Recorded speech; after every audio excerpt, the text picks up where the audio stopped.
Hello, fellow Geography for 60 years and Miss Becker.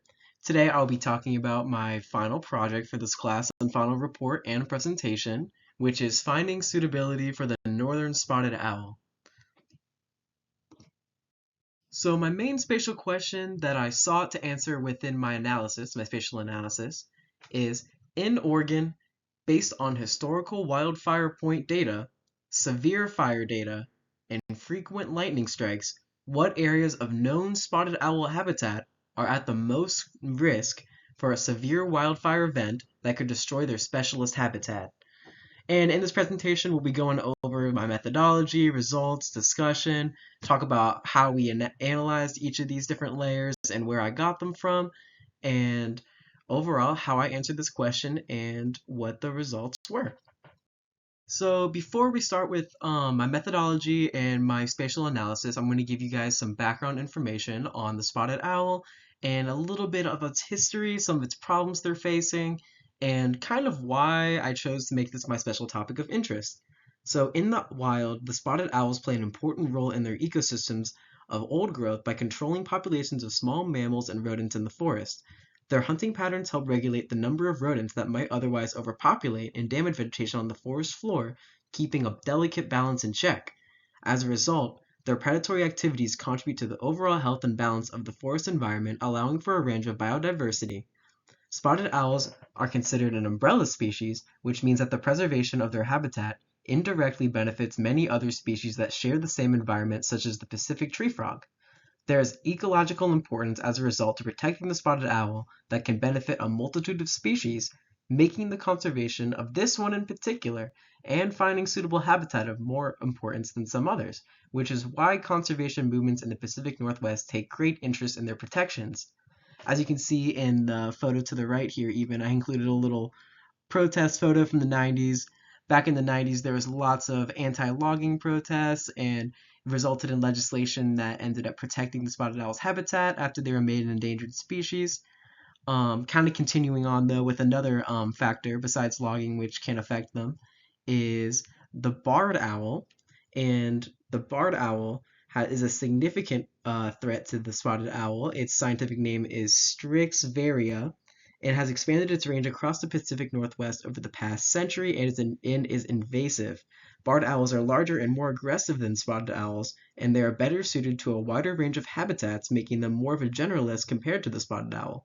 As barred owls move into spotted owl territories, they compete for food and nesting sites, which will often displace the native spotted owls.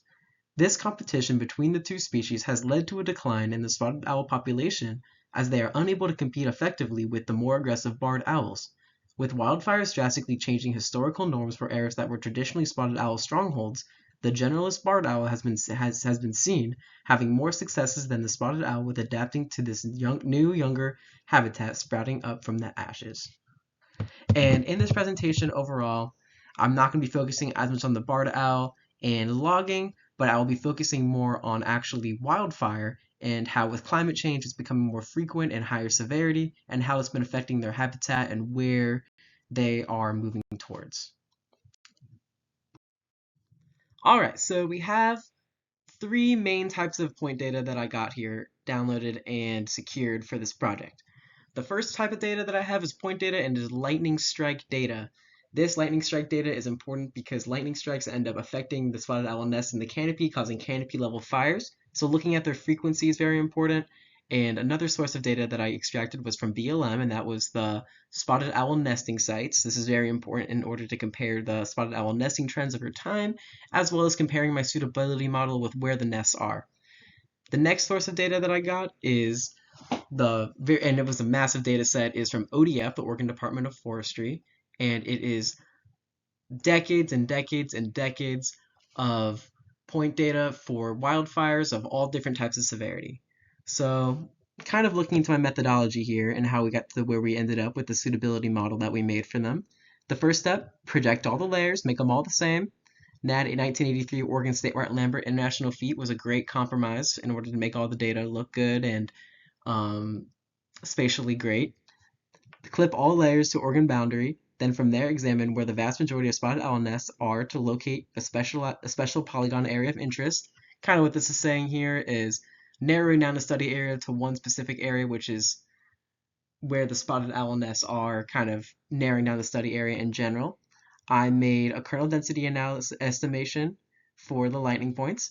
I made interpolation of the wildfire point layer, and specifically what I did here with the interpolation is I looked at severe wildfire events, and this comes from the ODF data. And so what I did is select by attributes, selected a burning index of over 60, total acres burned over 1,000. So we're looking at medium to high severity fires here. There's a lot more low severity fires that will happen, every week in the summer, every other day, that are quickly extinguished. And I wanted to make an interpolation here of the severe fires and where they are more likely to spread, because it affects the owls a lot more than just lightning strikes, or we'll see later just historical trends in general. Something else that I forgot to mention here is the space-time cubes. This will be very important later in the project, looking at how time influences spatial data. And I made one for all of the ODF fire points in general, and in order to look at historical trends. And also, I looked at all the spotted owl points in an emerging hotspot analysis using their space-time cube as well, in order to look at nesting trends over time. The final step, making the suitability model, and from there I combined their interpolation layer, the kernel density estimation layer, and the historical time cube layer from the fire data in order to create my suitability model to identify severe areas where the owls should not be living or are at more risks. All right, that was a lot in the methodology. I just threw it all at once, so we're going to take this step by step kind of together here. So here's all the point data that I downloaded. What's the point data? Owl points, you can see here on my special polygon of interest, or specifically the study area of interest I selected here. I kind of drew it right around the spotted owl nests and where they are from that point data from BLM. Here's all the lightning point data here, and here's all the fire point data. So the first thing that I wanted to look at here is the kernel density estimation results from the lightning point data. As you can see here, this is about where Crater Lake National Park is, to right where my laser pointer is. And as you can see, there's a lot of frequency here of areas of high frequency lightning strikes. And the spotted owls actually kind of curve around here. The points actually curve right around here as the elevation gets a bit higher and lightning strikes are more frequent. But you can also see that down here in the southern region, there's also a good amount of lightning strikes as well. And this is not looking at trends over time. This is just overall frequency over about 4 or 5 decades of data. Or not 4 or 5 decades, about 3 or 4 decades. Alright guys, next tool we have here is the IDW interpolation tool and output. I use the inverse distance weighting like I was saying. And what's great about this is I took my severe wildfire data points that I created from the ODF, and I kind of estimated here where severe fire happens. And as you guys can see, and kind of estimating where it would spread to in theory. And as you can see here, in the southern region, there's a good amount of severe fire that is frequent here, and it estimates is over here. But you can also see here in the northern region, there's actually the bullseye effect kind of going on, because this is where there's sparse data points. There's a point about right here, right here, right here. And as you can see, with not much else around it in terms of severe fire, it's really hard for it to estimate what's actually around it. But in general, it gives us a good idea here for our analysis of where severe fire happens and it's estimated to be using the IDW, especially here in the southern region where there's more frequent points, you can paint a little bit better of a picture. Alright guys, so we have our emerging hotspot analysis results for our fire data. This actually includes severe wildfire. It's just all the historical fire data that I put into this space-time cube, which I then used emerging hotspot analysis on. And this just gives us a great idea of trends over time of wildfire here in our study area and how that might be affecting the owl habitats later on. So as you can see, in this general area right here, we have an oscillating hotspot happening. And what this means is that in the near time interval here in the past couple years, basically, there's been a statistically significant high amount of wildfire compared to the historic rates, which has been historically actually a cold spot maybe at one point, or not maybe, but was a cold spot at one point, but now as of recently has been, well, flaring up. As you can see here, we have persistent cold spots over here. There's been historically very little fire in these areas, We have some oscillating cold spots. They're actually getting colder over here as of recent, but were traditionally hotter. And as you can see, there's a bit of a new hotspot kind of forming right down here, actually in the south. So I didn't mean to point over here. This is actually a persistent hotspot. This down here, it's a little bit hard to see, but this is actually a new hotspot forming.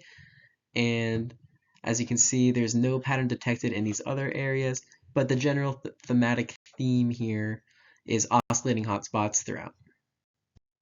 So I did a space-time cube and emerging hotspot analysis for the fire, but hey, let's look at the LNS as well. That data also had years attached to it, so let's look at the trends over time for the spotted owls. As you can see down here, we have some oscillating cold spots, which means that as of recently, there's statistically significant cold spots forming, but traditionally, there was a statistically significant hotspot. So as of recently, there's been less and less owl nests in this southern area, and they've been likely moving into this oscillating hotspot area, which has recently been gaining more and more and becoming a hotspot when it was traditionally maybe a cold spot at one point. So there's trends here of northern movement, which is the main idea I want to extract from here.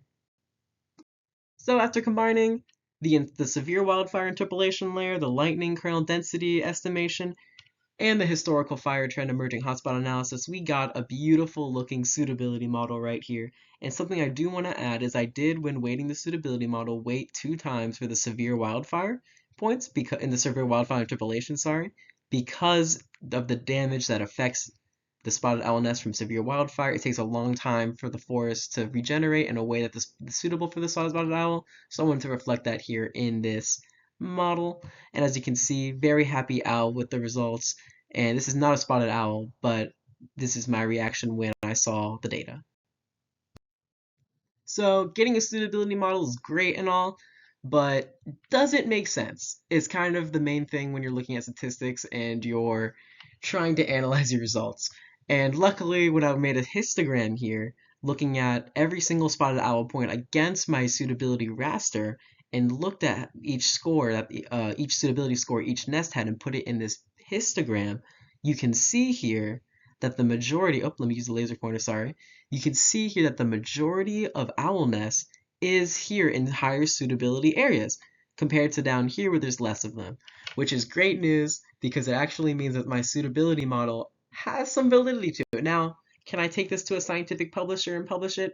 Not yet, but this is a great trend here showing that my suitability model has real life owls in it and they prefer the areas that I've signaled out at least. Looking at trends overlaid against my suitability model. Alright guys, so right here we have on my emerging hotspot analysis for my spotted owl nest overlaid against my suitability model. We're going to extract some fun little trend data here that I think is happening. So we have our oscillating cold data right here in the white spot, which means that it is more at risk for spotted owls. And as you can see, the dark green over here I say is more suitable. The oscillating cold spots actually line up very well with my white areas that's more at risk. And an oscillating cold spot, just as a reminder, means that as of the last couple time intervals, it's becoming more and more of a cold spot, or actually is a statistically significant cold spot, when in the traditionally or in the past, it showed actually being a statistically significant hot spot. So this is indicating right here that there's actually northern movement from these spotted owls, likely because of recent trends of more increased wildfires, higher severity, maybe even more lightning strikes, possibly due to climate change. Alright, so in this project, I use kernel density analysis, IDW, interpolation, and space-time cubes to create an emerging hotspot analysis in order to create my final suitability model, which shows trends of owls moving out from that southern area of the study area up north into a more central zone where it is less frequent wildfire, less severity, less lightning strikes. And something I do want to talk about a little bit here in the discussion is just the overall influence of climate change.